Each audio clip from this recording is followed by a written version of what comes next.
Mga Villafuerte inulan ng batikos sa pamimigay ng pera sa mga biktima ng Bagyong Christine.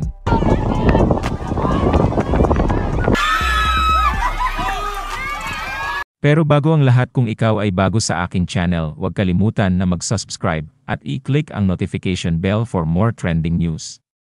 Naging mainit na usapan ngayon mga Villafuerte na nakaupo sa pwesto sa Camarines Sur. Kamakailan ay naging kontrobersyal si Congressman Migs Villafuerte sa social media matapos kumalat ang kanyang litrato at video kung saan nagbigay siya ng pera sa isang biktima ng bagyo.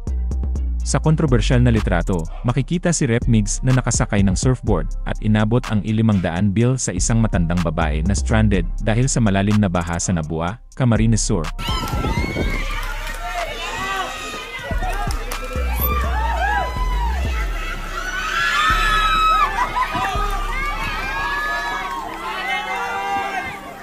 Sa post na yon, ibinahagi ni Migs ang tungkol sa pagsagip sa 17 stranded sea rising boarders sa Nabua sa tulong ng kanyang personal close-in security at mga kaibigan.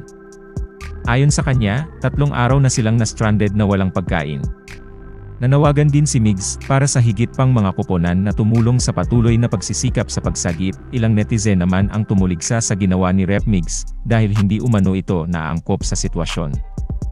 Giit ng netizens, dapat ay pagkain at paunahing mga pangangailangan ang ibinigay ni Rep Migs imbes na pera dahil hindi naman umano makakabili ang matanda dahil sa malalim na baha. Idinepensa ni Camarines Sur Rep Ray Villafuerte ang kanyang anak na si Kong Migs Villafuerte sa pag-aabot ng pera imbes relief goods sa mga stranded sa baha dulot ng Bagyong Christine. Giit ni Villafuerte, walang masama sa ginawa ng kanyang anak. Ako namimigay din ako 500, 1,000. Walang masama roon, saad niya, kasi hindi naman po pwedeng bigyan yung flooded area ng relief, kasi hindi pwedeng mabigyan ng sasakyan. So bumibisita kami, and the best thing we can do is give them cash for now. There is nothing wrong with that. Totoo namimigay kami, wala namang masama, paliwanag pa niya. Pagkatapos depensahan si Migs, ay siya naman ang naispatang namimigay na pera sa mga nasalanta ng baha. Sa kontrobersyal na video, makikitang namimigay siya ng pera sa mga residenteng sa gitna ng baha, habang siya ay nakasakay sa rubber boat. Makikita din sa video na kasama niya ang kanyang anak na si Luigi, ang gobernador ng Camsur.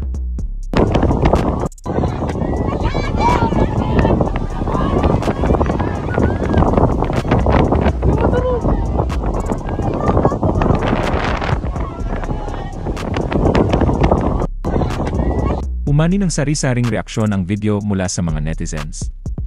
Ang ilan ay hindi napigilan na ipahayag ang kanilang pagkadismaya kay Villafuerte, habang ang iba ay nagmungkahi na dapat ay nagbigay sila ng mga relief goods sa mga tao.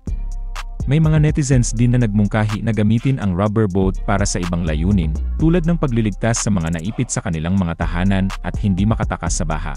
Inihalin tulad ng ilang netizens ang mga tao sa mga isda sa isang lawa na gustong kumain mula sa isang taong nagbibigay ng pagkain, habang ang iba naman ay pabirong iminungkahi na baliktarin ang bangka upang ipakita sa kanila kung ano ang pakiramdam ng baha.